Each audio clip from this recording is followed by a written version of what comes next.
Extra Urgente. El presidente Johnson critica la falta de liderazgo en la respuesta de la administración Joe a Helen. Johnson advirtió que la tormenta podría ser una de las más caras que haya visto en Estados Unidos. El presidente de la Cámara de Representantes, Mike Johnson, republicano por Luisiana, criticó la respuesta de la administración Joe al huracán Helen y advierte que el precio de su recuperación podría ser uno de los más caros que haya visto Estados Unidos. Hubo algunas proyecciones bastante siniestras, por lo que el Congreso actuó de manera apropiada, dijo Johnson a un medio, y señaló que los legisladores liberaron aproximadamente $20,000 millones en fondos inmediatos para FEMA en el proyecto de ley de financiación federal a corto plazo del mes pasado. Pero hasta ahora, Joe, Kamala Harris y el secretario de Seguridad Nacional, Mayorkas, han fracasado en esa respuesta. Johnson dijo que estaba alarmado y decepcionado por los comentarios de los funcionarios de Joe inmediatamente después de la tormenta, sugiriendo que FEMA tenía muy pocos fondos para lidiar con la ira de Helen. Mayorkas dijo que estamos atendiendo las necesidades inmediatas del huracán a principios de esta semana, pero agregó que FEMA no tiene los fondos para superar la temporada. Joe sugirió a principios de esta semana que podría querer que el Congreso regrese a una sesión de emergencia para aprobar un proyecto de ley complementario de ayuda por desastre. Estamos luchando por ocultar sus errores y equivocaciones atroces, y hay un esfuerzo por culpar a otros o a las circunstancias cuando esto es simplemente una falta de liderazgo y respuesta, dijo el portavoz. Señaló además que Mayorkas dijo en julio que FEMA estaba tremendamente preparada para la crisis climática de este año. Johnson también argumentó que los legisladores no podían actuar hasta que una evaluación de las autoridades estatales y locales produjera proyecciones de cuánto se necesita asignar. No creo que estas estimaciones puedan completarse hasta al menos 30 días, hasta después de las elecciones, y entonces es cuando el Congreso volverá a sesionar, dijo. El líder republicano no es ajeno a los huracanes. Señaló que su natal Luisiana todavía está lidiando con los daños causados por el huracán Katrina, pero su predicción fue nefasta cuando se le preguntó sobre el costo de la recuperación después de que Helen asolara el sudeste e instara a más de 200 personas.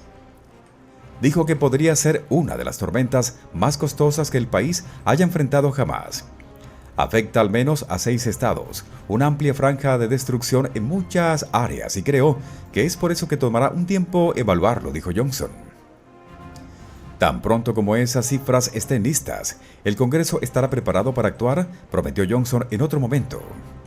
Sin duda, espero que la administración esté trabajando horas extras en este momento para ayudarlos a prepararse.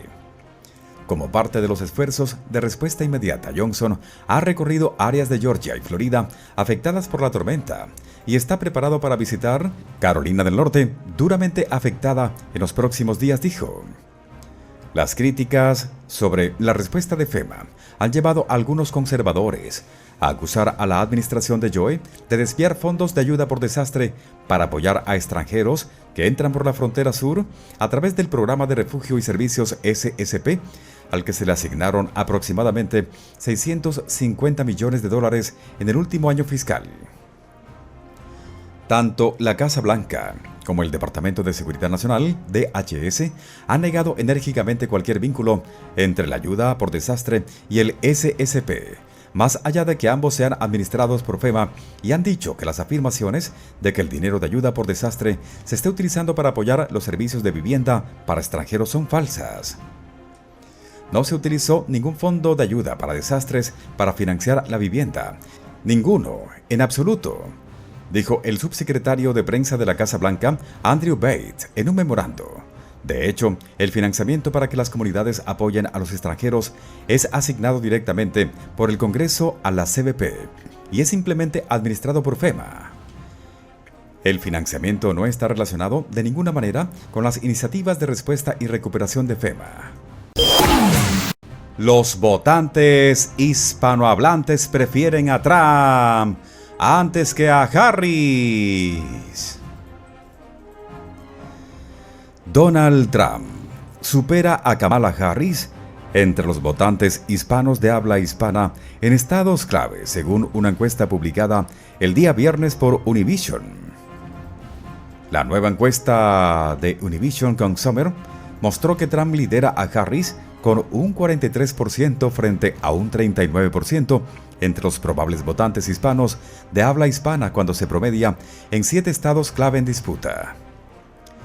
La encuesta reveló que Trump supera a Harris en cuanto a popularidad entre los votantes hispanohablantes en Arizona, Georgia, Michigan, Carolina del Norte y Pensilvania. Harris supera a Trump entre los votantes hispanohablantes y angloparlantes en Nevada y Wisconsin. Trump gozaba de la mayor aceptación entre los votantes hispanohablantes de Arizona con un 51%. La encuesta señaló que los votantes hispanohablantes tienen más probabilidades de estar en contra del no nacimiento que los votantes angloparlantes con un 42% frente a un 31%. La encuesta se realiza luego de que ambos candidatos acordaron participar en reuniones públicas separadas en octubre en la cadena de televisión estadounidense en español. El foro de Trump será el 8 de octubre y Harris estará en Las Vegas el 10 de octubre. Ambos serán conducidos por el periodista de la cadena Enrique Acevedo. Opiniones Latinas realizó la encuesta entre el 17 y el 22 de septiembre entre 2.200 votantes hispanohablantes e ingleses en Arizona, Georgia, Michigan, Carolina del Norte, Nevada, Pensilvania y Wisconsin. La encuesta tiene un error de muestreo de más o menos 2.1 puntos porcentuales. 6 cosas que hay que tener en cuenta en el próximo periodo de la Corte Suprema. El tribunal se encamina hacia otra ronda de casos candentes con implicaciones potencialmente de amplio alcance para el derecho estadounidense. El tribunal ya ha aceptado peticiones relacionadas con temas polémicos como el género, las herramientas, la migración, la porno y además cigarrillos electrónicos. El periodo de sesiones comienza el 7 de octubre. A medida que comienza la sesión, se presentan algunos posibles desarrollos a los que hay que prestar atención. Además de nuevas cuestiones jurídicas, podrían resurgir cuestiones jurídicas del periodo anterior y ayudar a dar forma a las decisiones sobre nuevos casos en el periodo 2024-2025. ¿Trump regresa a la Corte Suprema? El periodo pasado, la Corte Suprema escuchó varios casos relacionados con el presidente Trump, que dieron lugar a fallos históricos sobre la inmunidad y la cláusula de desclasificación de la 14ª enmienda. El fallo sobre inmunidad en el caso Trump versus Estados Unidos sostuvo que los presidentes gozan de distintos niveles de inmunidad frente a un proceso penal. Ese fallo surgió de una apelación que Trump presentó en su caso de interferencia electoral presentado por el fiscal especial Jack Smith en el circuito de D.C. Tanto la decisión sobre la inmunidad como otra relacionada con los acusados del 6 de enero podrían regresar a la Corte Suprema mientras el equipo legal de Trump plantea sus argumentos en Washington. En el caso Fisher contra Estados Unidos, la Corte Suprema restringió el uso de un cargo de obstrucción de la era Enron en los casos del 6 de enero. Este caso de obstrucción se presentó contra Trump en el caso de las elecciones federales.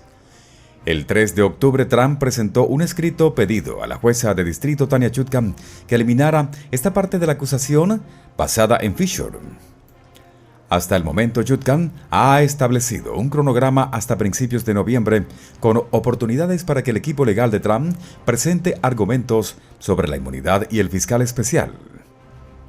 Una conferencia de seguimiento celebrada el 5 de septiembre indicó que Trump y Chutkan no estarían de acuerdo sobre cómo debería aplicar la decisión de la Corte Suprema a la acusación formal sustantiva de Smith, por lo que es probable que presente una apelación.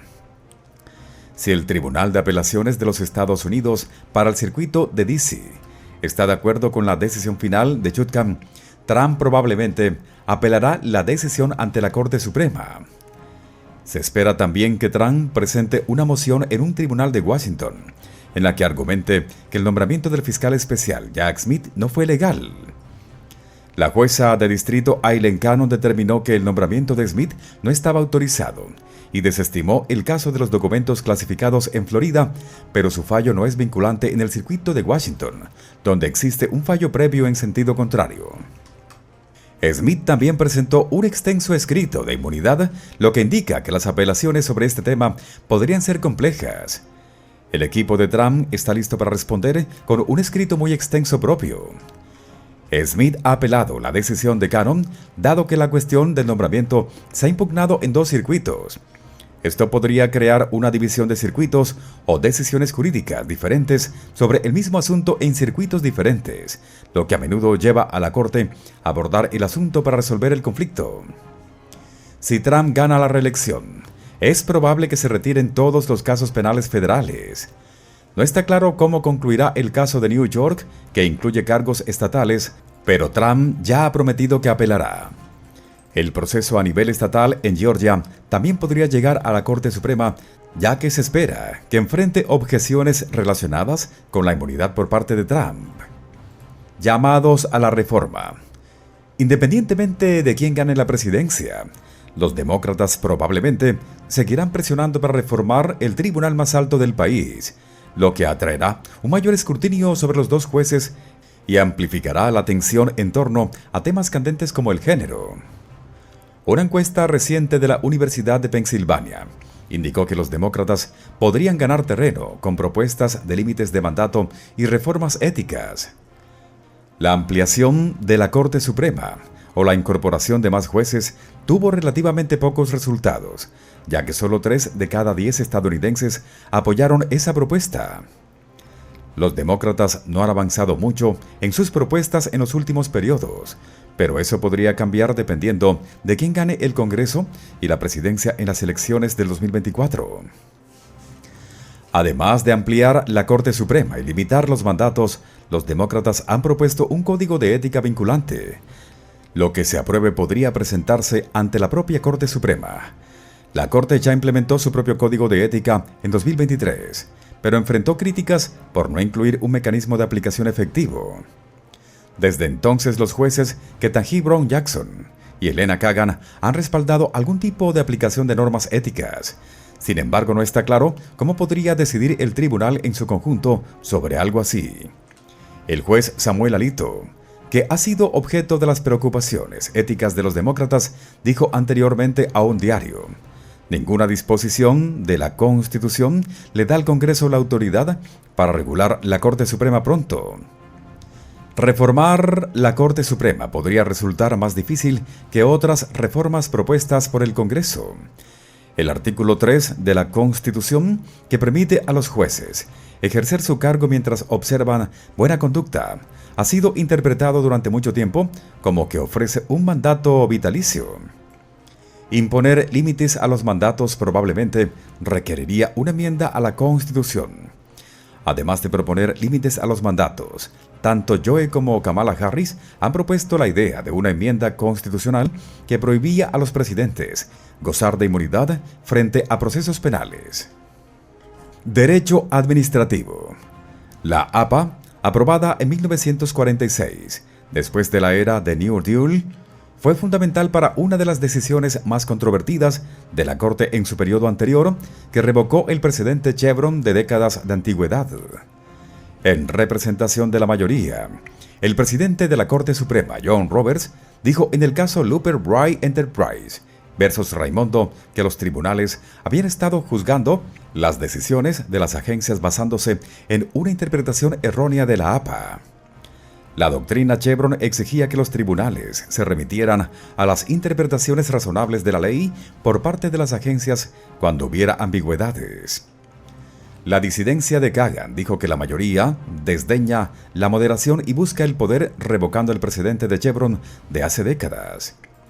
Dan Greenberg asesor general de Competitive Enterprise Institute, un grupo de expertos libertario, no estuvo de acuerdo.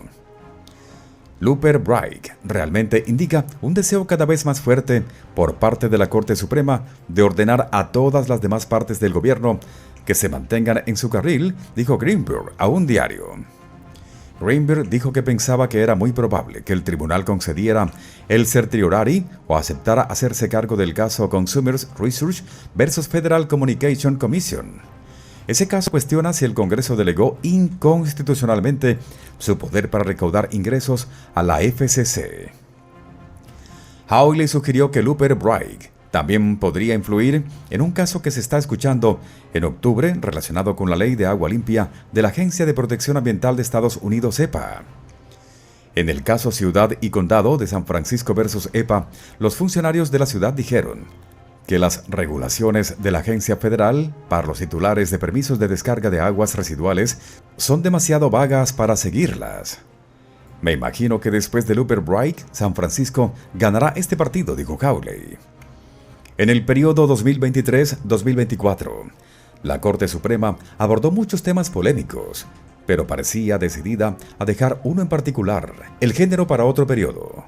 Este verano los jueces dieron el esperado paso de abordar un caso sobre género, que toca varios aspectos de la ley federal.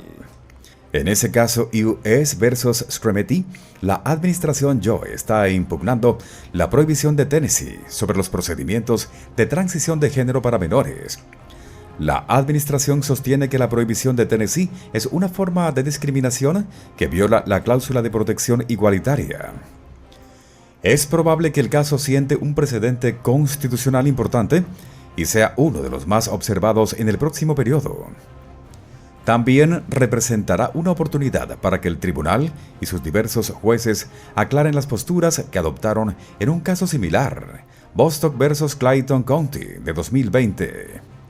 En ese caso, el juez Neil Gorsuch se unió a la mayoría del tribunal al sostener que la discriminación laboral basada en la orientación sexual y la identidad de género violaba la prohibición del título 7 sobre la discriminación basada en el sexo.